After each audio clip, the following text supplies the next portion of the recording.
Izin melanjutkan Yang Mulia.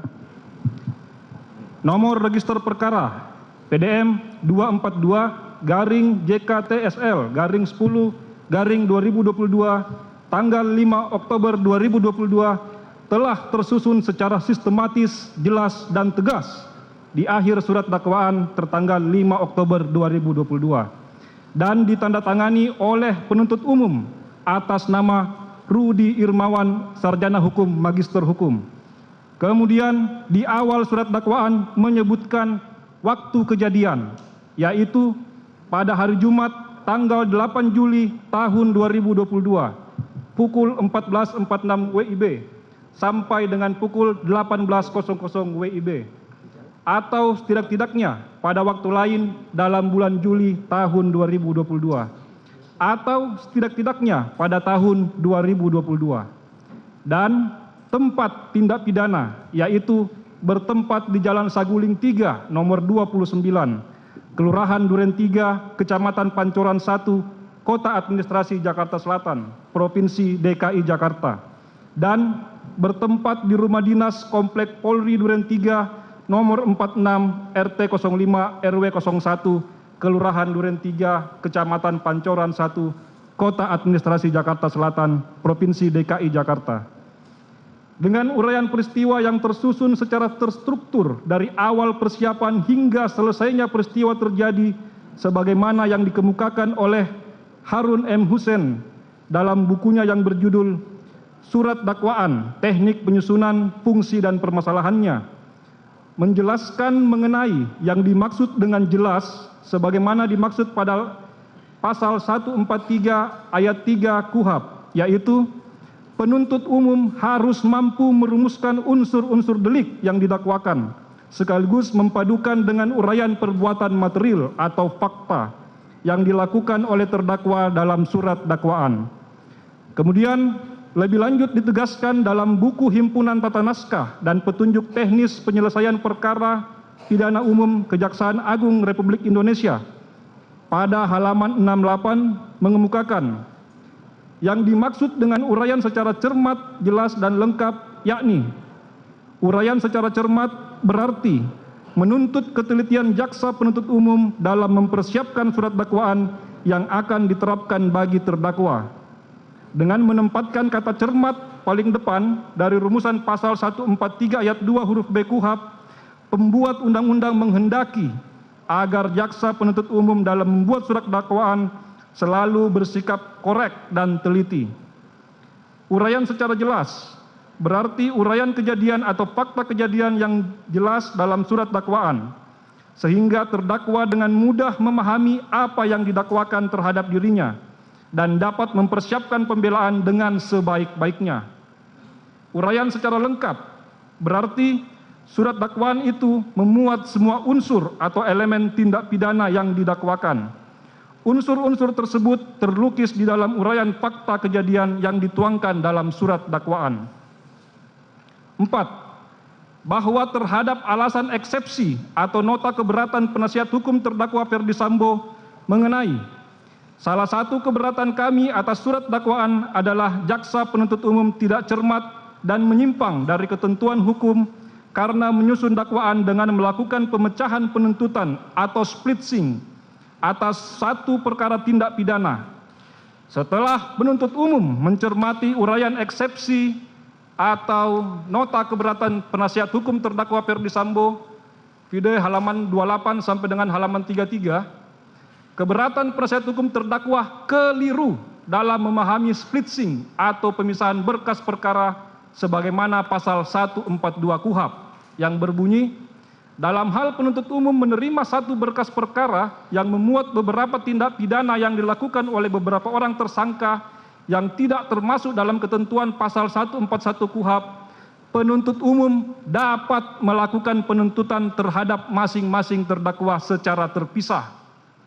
Bahwa berdasarkan ketentuan pasal 142 KUHP tersebut, perkara atas nama terdakwa Ferdi Sambo tidak termasuk perkara yang harus digabungkan, karena dari beberapa terdakwa dalam peristiwa pidana tersebut mempunyai peranan yang berdiri sendiri. Hal tersebut sejalan dengan pandangan Yahya Harahap dalam bukunya Pembahasan dan Permasalahan dan Penerapan KUHP, Penyidikan dan Penuntutan, halaman 442. Pemecahan berkas perkara ini dulu disebut splitsing, memecah satu berkas perkara menjadi dua atau lebih, a split trial. Lebih lanjut dijelaskan oleh Yahya Rahab bahwa pada dasarnya pemecahan berkas perkara terjadi disebabkan faktor pelaku tindak pidana terdiri dari beberapa orang. Apabila terdakwa terdiri dari beberapa kebijaksanaan untuk memecahkan berkas perkara menjadi beberapa berkas sesuai jumlah terdakwa, sehingga a. berkas yang semula diterima penuntut umum dari penyidik dipecah menjadi dua atau beberapa berkas perkara. B. Pemecahan dilakukan apabila yang menjadi terdakwa dalam perkara tersebut terdiri dari beberapa orang. Dengan pemecahan berkas perkara dimaksud masing-masing terdakwa didakwa dalam surat dakwaan yang berdiri sendiri atau satu dengan yang lain. C. Pemeriksaan perkara dalam pemecahan berkas perkara tidak lagi dilakukan bersamaan dalam satu persidangan. Masing-masing terdakwa diperiksa dalam persidangan yang berbeda. D. Pada umumnya, pemecahan berkas perkara menjadi penting apabila dalam perkara tersebut kurang bukti dan kesaksian. Yahya Rahab mengemukakan pemecahan berkas perkara menjadi berkas yang berdiri sendiri dimaksudkan untuk menempatkan para terdakwa masing-masing menjadi saksi timbal balik di antara sesama mereka.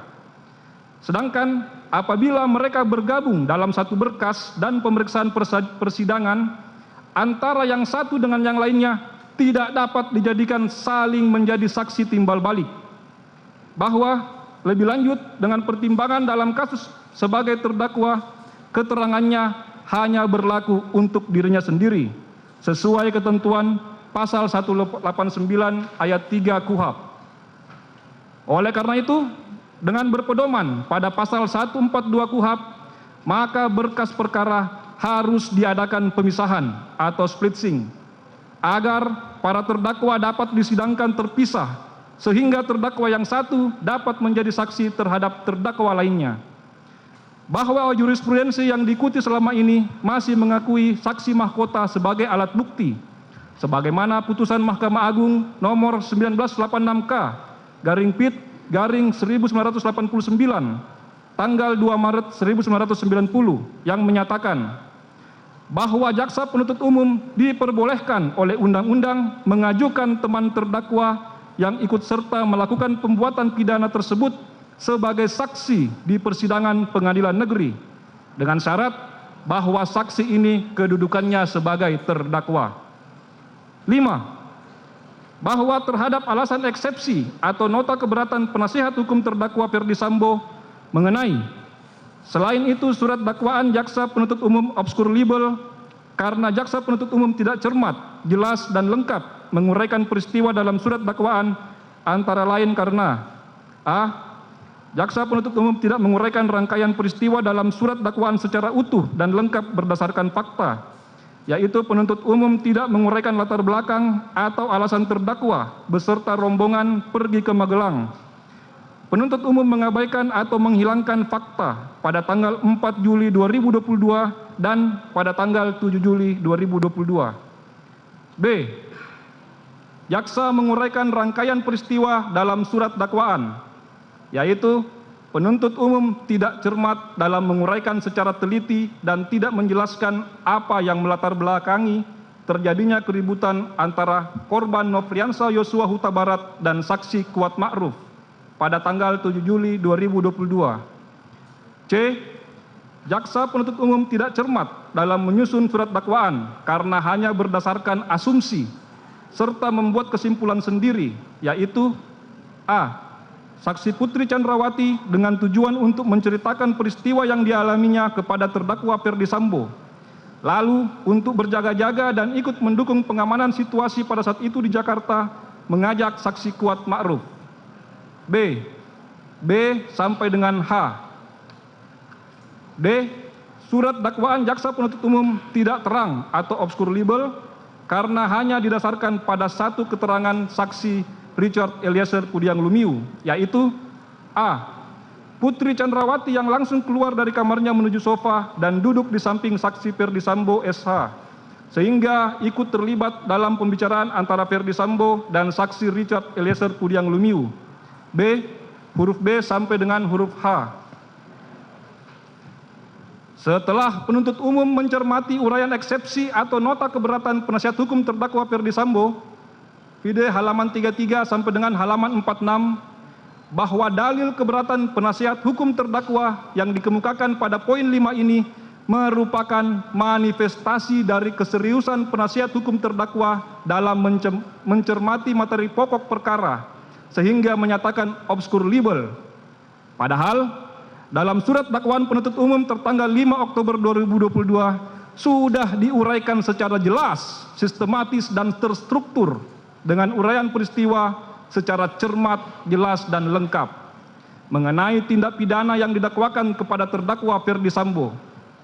Surat dakwaan tersebut telah nyata diakui secara tegas oleh penasihat hukum terdakwa sebagaimana yang telah diuraikan dalam eksepsi atau nota keberatan pada halaman 7 sampai dengan halaman 9 yang telah membagi menjadi 3 fase peristiwa, antara lain fase rumah saguling diuraikan sebagai berikut. A. Peristiwa tanggal 8 Juli 2022. B. Ferdi Sambo emosional mendengar laporan kejadian kekerasan seksual di Magelang yang dilakukan oleh Nofriansah Yosua Huta Barat kepada Putri Chandrawati, sebagaimana disampaikan oleh Putri Chandrawati kepada Ferdi Sambo di lantai 3. C. Ferdi Sambo memanggil Ricky Rizal Wibowo dan Richard Eliezer Pudiang Lumiu secara terpisah dan bergantian ke lantai 3. Fase rumah duren 3. A. Putri Chandrawati isolasi mandiri di kamar lantai 1. B. Ferdi Sambo secara tiba-tiba menyuruh supir atas nama Prayogi untuk mundur sesaat setelah melewati rumah duren 3. C. Ferdi Sambo hajar cat, namun Richard Eliezer Pudiang Lumiu menembak Nofriansah Yosua Huta Barat. Dari uraian tersebut di atas, jelas terlihat penasihat hukum terdakwa Ferdi Sambo tidak memahami uraian yang telah dituangkan dalam surat dakwaan penuntut umum. Maka patutlah kiranya eksepsi atau nota keberatan penasihat hukum terdakwa untuk dikesampingkan.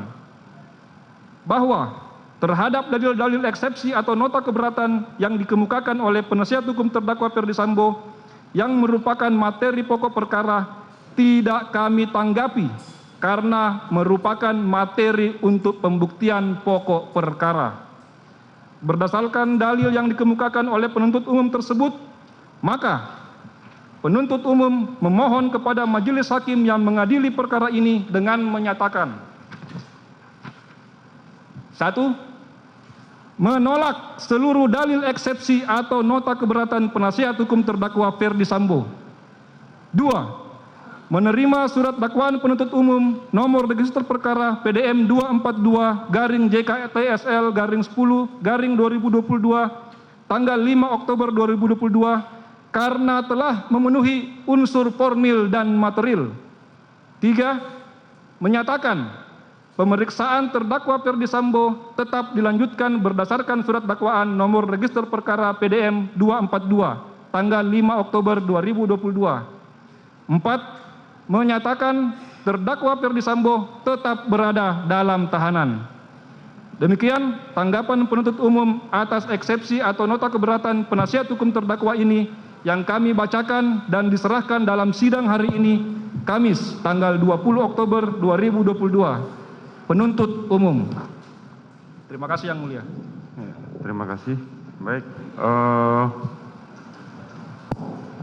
Tanggapan dari penuntut umum telah dibacakan, maka tiba saatnya untuk putusan selah dan itu kita akan tunda hari Rabu besok tanggal 26 Oktober bersama-sama dengan terdakwa yang lain. Baik. Demikian sidang perkara nomor 796 PIT B 2022 atas nama Ferdi Sambo SH SIK MH dinyatakan ditutup.